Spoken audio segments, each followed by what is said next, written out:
what we learn, well, how we learn with a teacher in school, and what we learn for. What is really the purpose of education? If you look at then the reality of schools, we have the system schools where we all go to get our education, make degrees, get a degree, to graduate, later on go on to other schools eventually in order to get a good job, to fulfill a function, to work in this society. And if you look at this society, what really drives this society, you really have to, wonder about the real motives. If you look at that, you see that actually what drives us, what drives this world, and that's really the real problem, is because people realize, like you and me realize, and most everybody growing up, all children, the first prayer they ever say when they learn about God is they want world peace. But then our world doesn't really support that, our government, our institutions, because they're all based on competition and production and consumption. We're taking the resources, and we are, we are on a race. Like we ourselves, we have become programmed to be on that race. We don't have time. We don't even have time to think because we're too busy studying and going from one obligation to the next obligation. And we become consumed with that. We don't really have the, in German, it's interesting, the word for peace is also, it's just nicht nur Frieden, which is peace, but it's also Ruhe.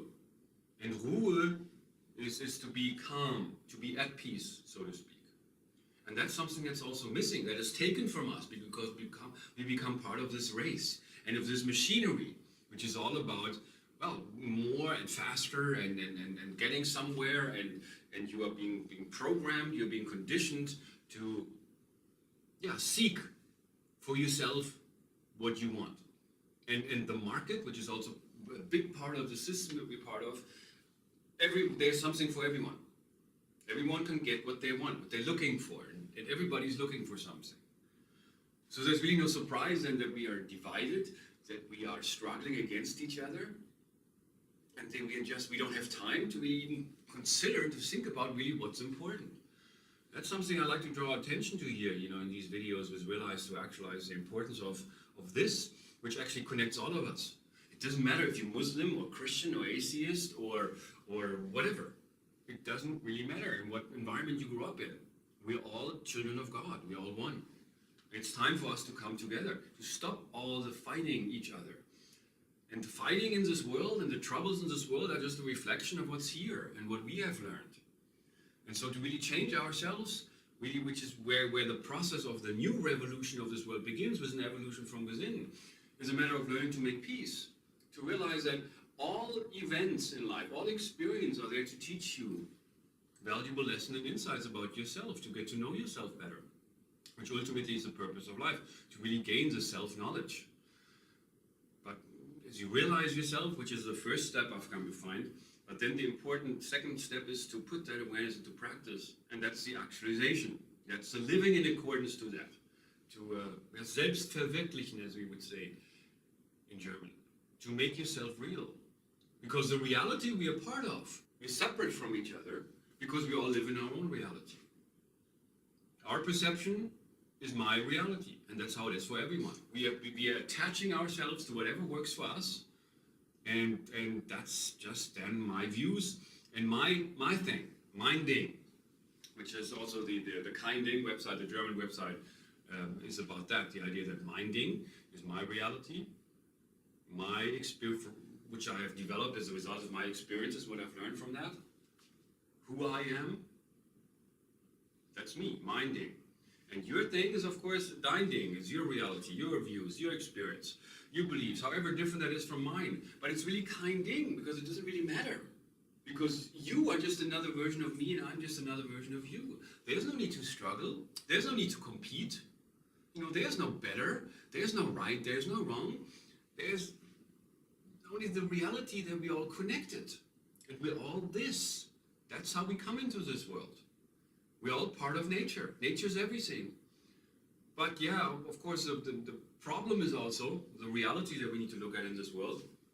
It's only too obvious that we human beings have taken over nature. We've controlled nature. We have taken all the resources. We focus on who owns what, and that's also the reason for war. It's not really that because there's a bad guy or an enemy outside, which of course the masses are easy to believe that, and then to be united to go against this perceived enemy or this imagined enemy, go against that. But what we don't realize, the enemy actually is in our government, because the problem is really the system. Those who control the system, who rise to power, because that power always corrupts. And it's the power over people. That's the power to control people and to enslave people. So we believe we're living in freedom, but we're still slaves to the system, which we ourselves have created. Slaves to the market, slaves to consumption. We don't have time. We're busy, we're driven. So how can I actually become aware of my true nature? Because how I have been conditioned to believe, whatever political view you identify yourself with, or religious view, or whatever world view, how you look at yourself, how you look at other people, that's not it. Your identity which you have developed, that's not really who you are. That's just who you think you are. Because deep down we are much more powerful. We all have been endowed with so much creative talent, with a potential that we never even can come close to realize, let alone to actualize this potential. Because with this potential, we could change our world, our entire world. With this potential, we realize that nothing is impossible. That all these rules and regulations and the function we fulfill in this world, and all these things we have been programmed to believe, this is what this world is about, what life on this planet is about. Yes, there is war. We see that on the news. We see that one country invaded another country. There was a bombing. There was a terrorist attacks. Children are dying because there's not enough food. While the 1% or less than that control everything, and they're living in so much luxury. Many people that make so much money they could feed an entire nation.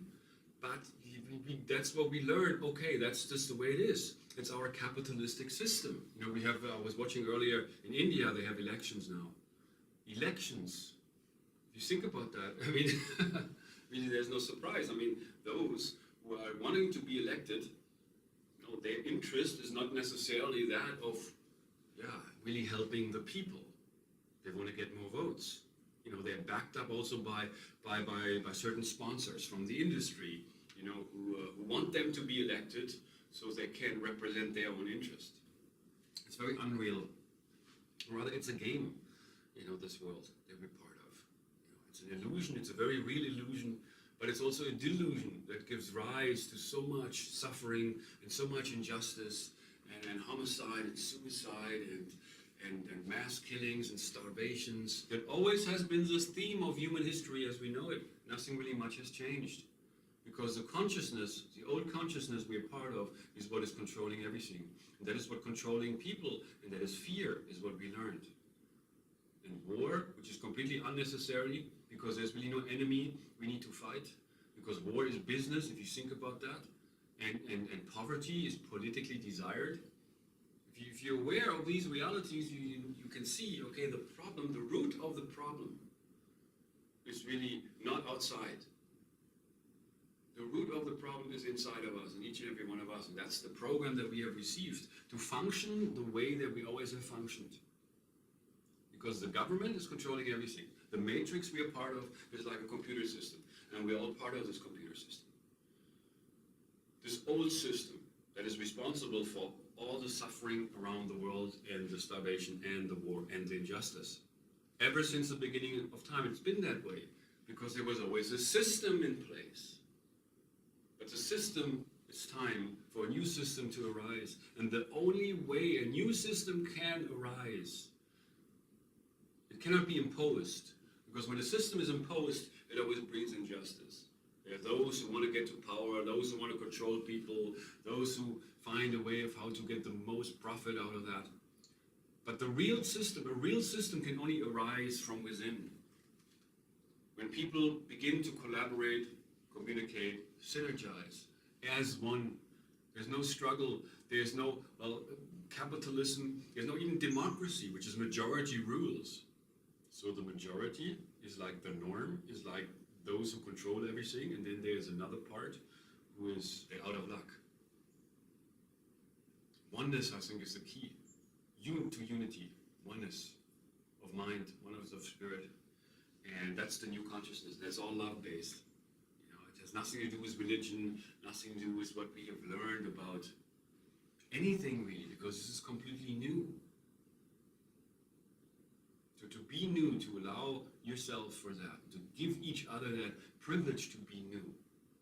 And you can start with that every moment of your life, to be new, which is a matter of being now, which is when you allow for new things to come to you, for you to look at things in a different way. That's when your reality changes, because that's when you change, and that's when the world changes. And it is this change in the direction of being more connected to this. Everybody has a nature. We are not here to change that. We should not compete with others. We should not focus on if we agree with other people. It doesn't really matter, because when we focus on that, we cannot see that, because then we look at everything from our own perspective. Instead, we should just open our eyes, and see what is. Acceptance, I think, is one of the first steps. It's important. It has nothing to do with approval, but to accept what ultimately cannot be changed is the beginning of creating a better world. The only person we can have control over, we have control over, is ourselves. And it is this control that can bring us a step further towards becoming the change we want to see in this world. And that's really what the connection to this nature, which flows through each and every one of us, which connects all of us. It is this connection that can get us closer to that. And it's in us, it's in all of us. Because we all come into this world as spiritual beings. We all come into this world where we were free. We just have become unfree. And then life has become a struggle to achieve that which has been taken from us. Love, we look at it outside, we look for love. God, we look outside of it for God. Success, we look for success. We look for happiness outside. But all of these are qualities, are human qualities, to be developed from within ourselves, to be realized, to actualized. And that is something that we all can do. Let this be a moment in time where we realize this, where we begin on this journey instead of always looking outside, because the real answers can be only found within. We know this. That the journey to the promised land is not some kind of land outside of us where there's milk and honey and everybody's free and there's justice for all. The journey to the promised land leads within. And that's where we realize our true nature, and where we find and develop our human qualities of love, of compassion, of creativity, which we all have, of patience, those virtues which, we lost sight of because we became programmed. We only focused outside of us. So I hope that we can learn to slow down a little bit, to not be frantically running around through this world looking for answers, looking for happiness, looking for fulfillment, looking for meaning outside. Because the real journey leads within. And that's where we find our connection to this, which is God, which is love, the eternal love, the unconditional love, which we have experienced as children. Some more than others have experienced that, but that's really how it's supposed to be, because this is really who we are. We are love. We are the one. We are the one. Think of that. Because every time when we argue with somebody, when we struggle or we fight with somebody, even though somebody is attacking us, even somebody is argumentative towards us, either we reflect it back or we just let it pass through us. We don't need to take it on. We don't need to magnify it. We don't need to give it strength, give it power. We don't need to fight it. And that's where we begin to make peace in this world, as we learn to let go of our need to struggle and to argue and to fight and defend ourselves against perceived attacks. Because real strength comes from the knowing of who I am. If I know who I am, nobody and nothing can hurt me and can take that away. Nobody can hurt your emotions. Nobody can hurt your feelings unless you give them the power to. And it is really about that idea of really gaining true power of self, self-control. Knowing that I cannot change anybody, I'm actually letting go of my need to change anybody. But I am being changed naturally as I open myself up to experience, as I open myself up to other people, as I really begin to see them. As I really begin to look at other people, I can see myself. I can see a part of myself in them. I can see myself in them. As I see, however different you are, and I might not agree with you, I might not like certain things that you're saying or doing or whatever, I still see you. And as I see you, I can also relate to what you're going through. As I experience within myself what you're experiencing, you and I become one. And that is something we can practice with anybody in this world. Of course, it's easy with people who are likable and nice, people we enjoy being around, and we all look for those people. It's also part of our programming. But I also would suggest to practice that around people who are a little bit more difficult, a little bit more challenging. And the good news here is that we can practice every moment of our life, because we all are in situations, sometimes with people who are difficult for us to deal with. But we can learn, we can practice to allow for things to be the way they are. And we can learn from that. We can learn through that. We can learn from the experience. And that's really also something very, very important I'd like to draw attention to here in these videos, is Realize to Actualize. Before making it way too long, I appreciate your time. Thanks for watching. Keep it real. And check out the website, realizetoactualize.com, and also kinding.com. And if you'd like to learn more, if you have any questions or any particular needs, if you're interested in one of the services I'm offering, which you can also see on the website, I'll be very happy to talk to you.